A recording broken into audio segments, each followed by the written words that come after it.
Yo, yo, yo, what's up? What's up? Good morning, good evening, good night, good afternoon. Shout out to my Spotify listeners, Apple Podcasts, Audible, Amazon Music, Google Podcasts, and YouTube. Thanks for watching in. Be sure to turn notifications on whatever platform you're tuning in so you don't miss a week. Coming live from my voice to your headphones, car stereo, or TV. You could have been anywhere in the world, but you're here right now. Take a moment to be present and recognize that it is now. Right now.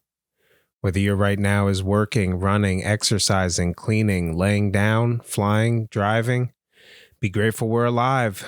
Failure can be frightening. However, as Winston Churchill reminds us, success is all about going from failure to failure without losing enthusiasm. This is I Will Not Lose podcast, where we set out to prove everything is learned from failure, and we must persevere and recognize it as one step closer to success. I'm your host, Tony Ortiz. Let's jump right in. Woo! I feel good, man. I was gonna make a filler episode. Just reach into my bag of unfinished episodes and pull something out and just wing it for 20 minutes. But I love you guys too much. And I decided this may be somebody's first episode. So I don't want somebody jumping in on a filler episode. So was going to do that, but I decided to scrap the episode and go to sleep. And somewhere between dreaming and waking, I realized how much easier podcasting is off sleep. And this week's topic just hit me. So we're going to talk about sleep. You know what it is. Well, do you know why it's important? You know that it really is like the glue that holds everything together. It's one of the main things with mental health. You look at sleep deprivation and all sorts of other things start to fall out of line. So yeah, the week's topic just hit me. I think it's important for overall health and well-being, and it deserves being talked about. So that's what we're going to dive in. So I like to practice what I preach, but sometimes this podcast turns into kind of an antidote for myself to remind myself. So I was doing good for about a year. I've always struggled with sleep and consistent sleep throughout my life, but I have had periods to compare to where I was getting really good sleep. And February was probably the first time in about a year I had consistent sleep schedule. And was getting a decent amount of sleep every night for a good year, going to bed around the same time, waking up around the same time. And then I threw some things in that disturbed that schedule, and I got off to a crazy February. So I knew what I had set myself up for, but I was working on a documentary, and this was a massive production with a lot of people involved. So by the time everything got to editing, we had a short amount of time. So we were able to get everything done, but it was at a cost of sleep, really, if I'm being honest. And when I say I knew what I'm signing myself up for, I know what it takes to hit a deadline. And I knew that it was going to be about 2 weeks of misery. And then the final product was going to get out. There would be people that never knew what went into it, as long as they say, the show must go on. I'm a firm believer in that. So we were able to hit the deadline, but it did teach me some things about myself and different things that I need to change in order to be successful. So kind of the story learned from failure in this, I'll be sharing some of my own personal experiences of failure with sleep, as well as some successes that I found, some tips and tricks to get better sleep. And I'll try to drive just how important it is for overall health and well-being. So after we hit the deadline. The deadline was February 13th. We got everything submitted over on February 14th, and then it aired a few days later for the remainder of Black History Month. Was it March 7th? I think it just finished airing. It aired a little bit in through March as well.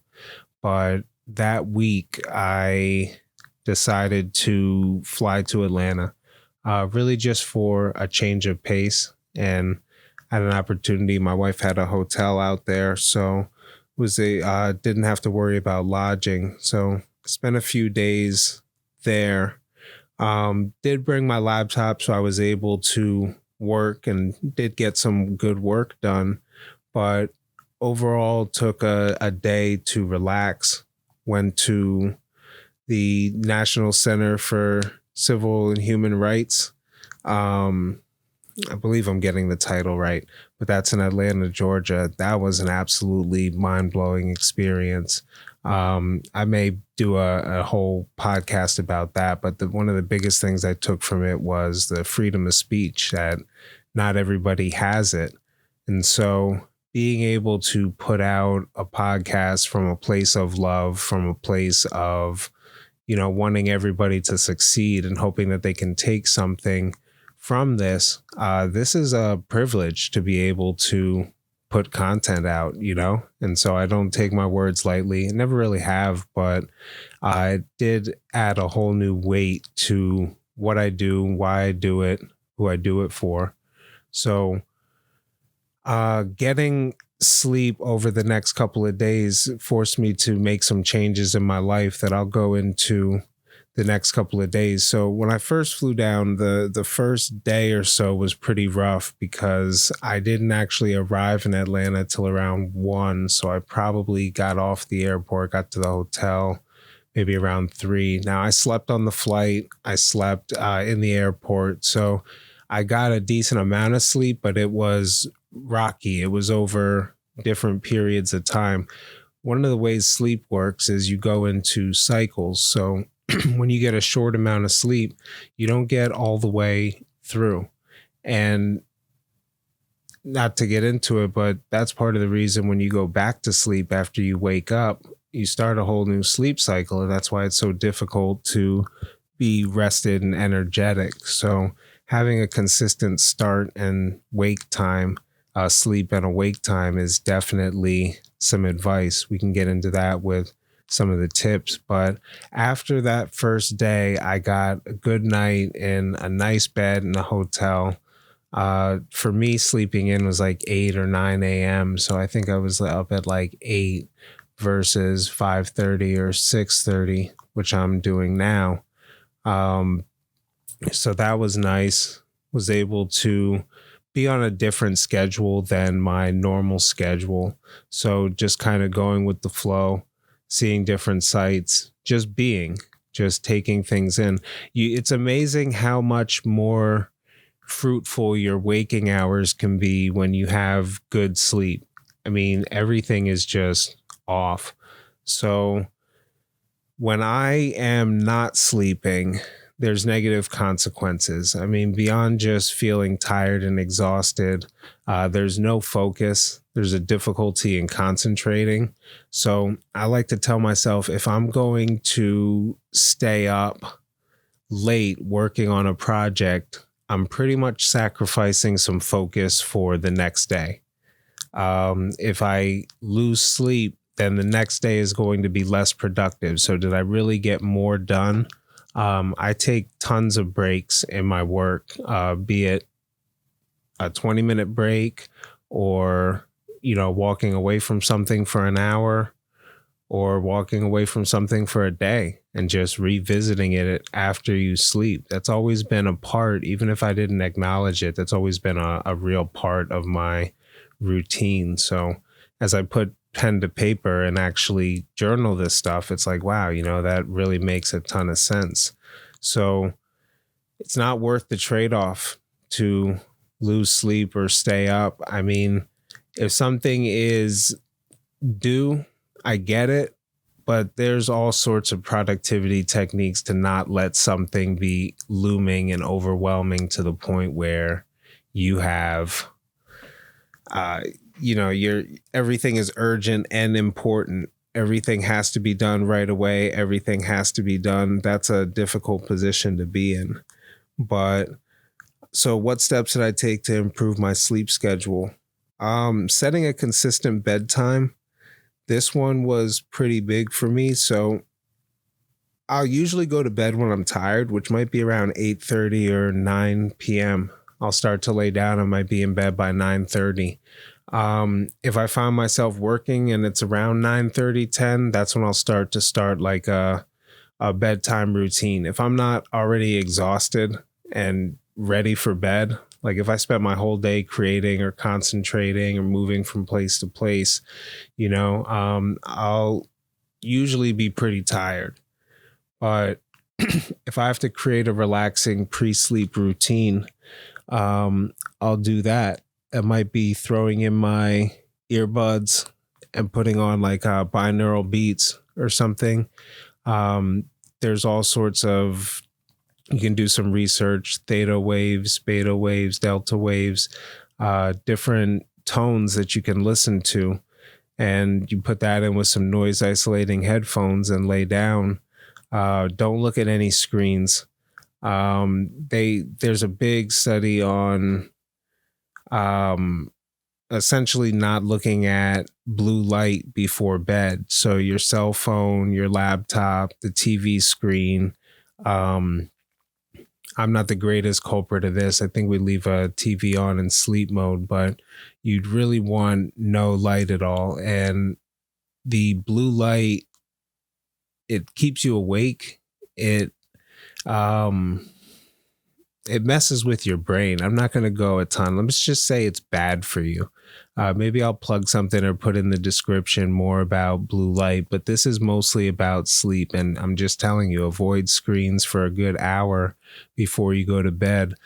These glasses that I'm wearing now are actually blue blockers. So I stare at screens a lot, and my focus after staring at a screen, wearing these versus not wearing these, the mental fatigue is just completely insane.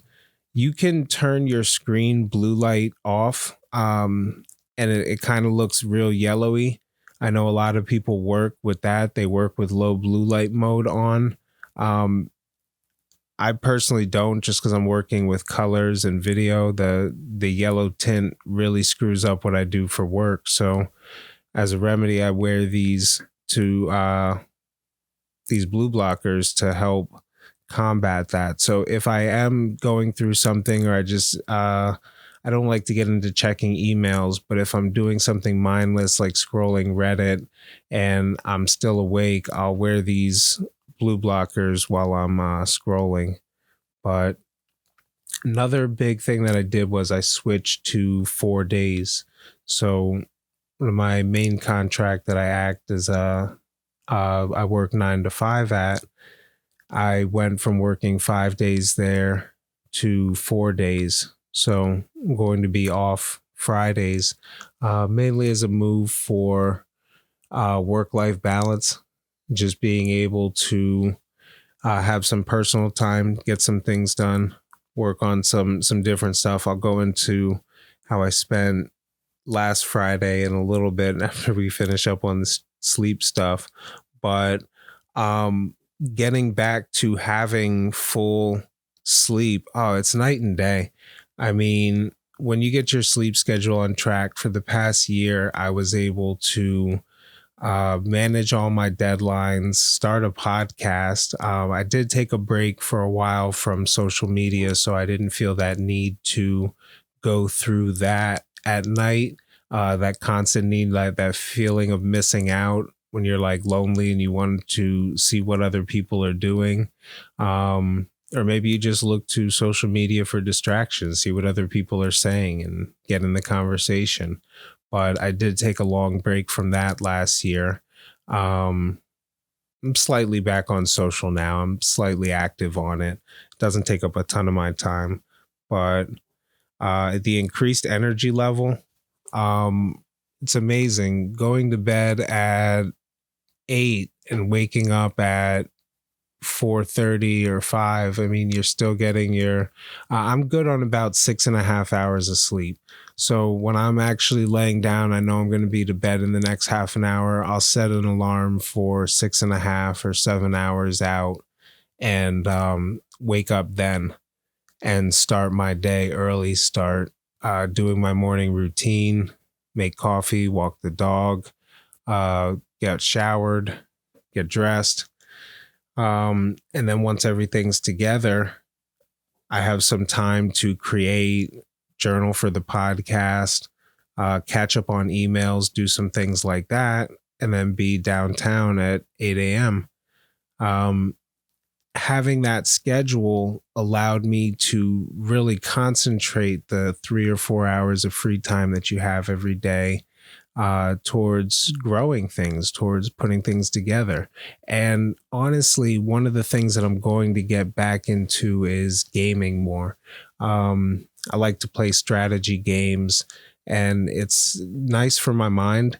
It's great for, just taking a half an hour out, but it used to be something I did a lot more consistently, and I definitely think it helped with my decision making and overall mental health. So even just being part of narrative, enjoying other people's content, been diving into The Last of Us lately. That's a video game turned HBO hit series.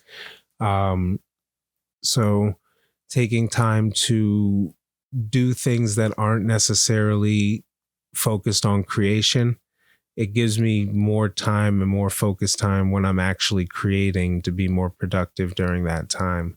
So overall improved mood. You just smile more, you're sociable.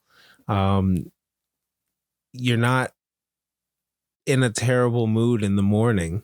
Like everybody wants to break stuff when they wake up. That's because you didn't go to bed till 3 and you have to get up for work or school or whatever it has to be. So I've said this and I claim this and I'll stand by this. The increased productivity is worth the trade-off. So you miss 2 hours of sleep. I'm sure there's some sort of objective value you could quantify how much productivity you lost.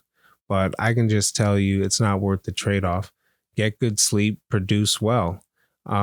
If you're struggling with sleep because of something that's not, there's all sorts of things like avoiding alcohol, avoiding nicotine, caffeine, all this sort of stuff you could do before sleeping. But sometimes there is insomnia or something that you have to deal with, or as a result of a medication, you're having a hard time sleeping.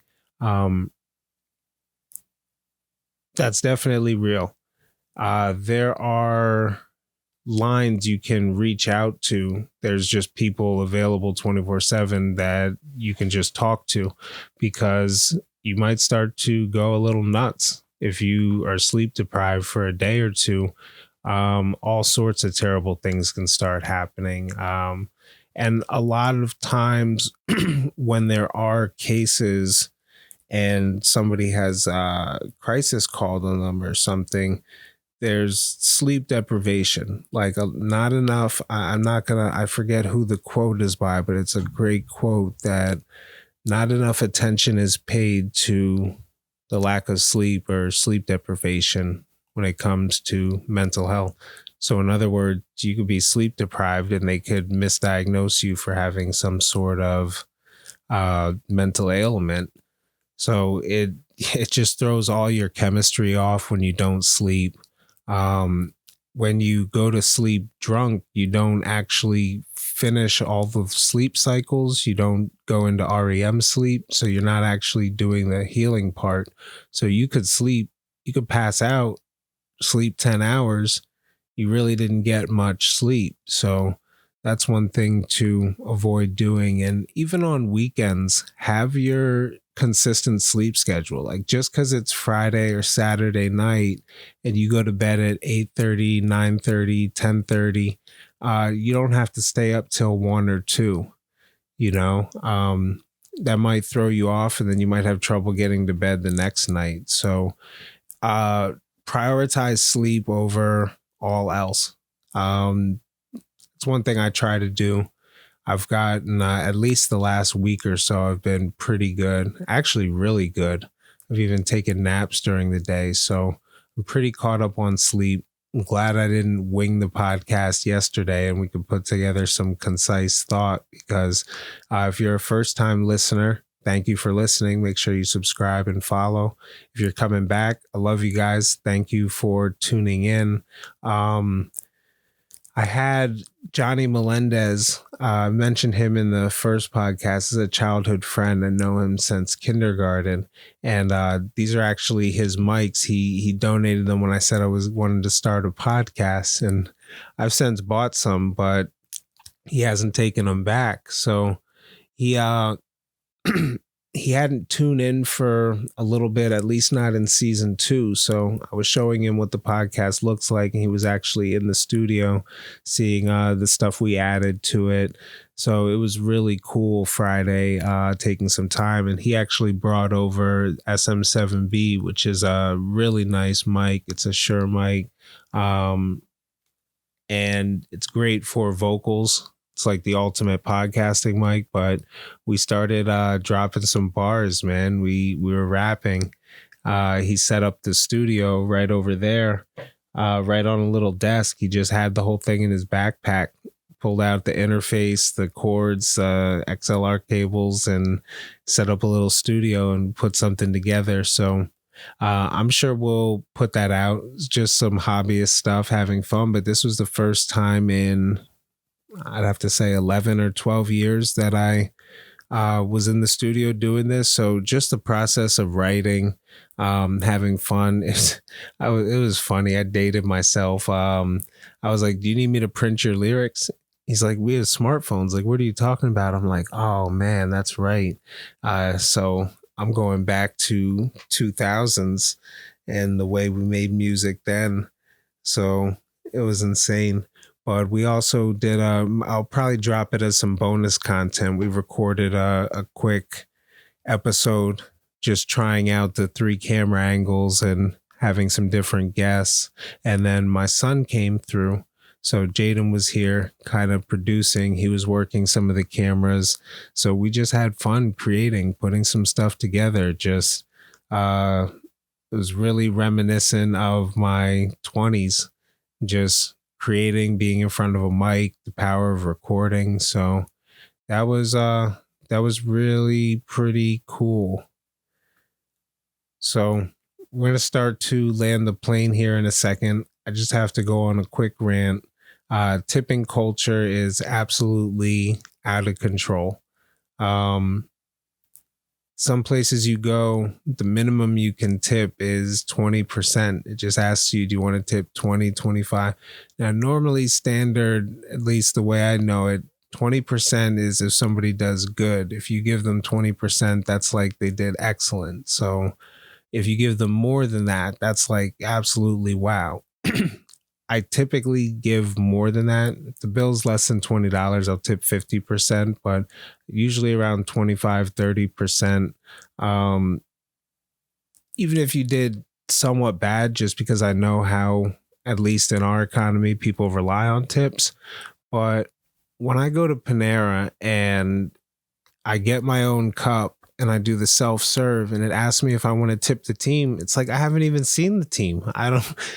Nobody, I mean, if they held the door and greeted me, I could see. So I guess the option is there. Or maybe if you make food, I guess if you order food, then you can serve, you can tip the cooks. So it makes sense while it's there. But I would just think in the programming, if you dine in and you self-serve and you're just grabbing a cup, what are you tipping for?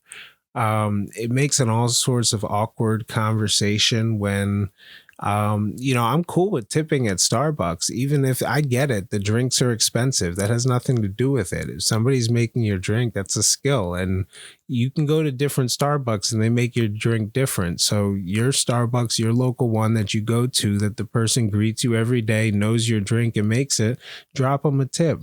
When they're like, the screen is going to ask you a question and they turn their head away, and it's like, I don't know. It's just, it's weird. So it's not even just the fact that people are asking for tips. It's the fact that it's like, I don't know. It's weird. You don't have control over how much you say you want to give. Sometimes there's asked for a tip when tip is already included on it. So it's pretty nuts.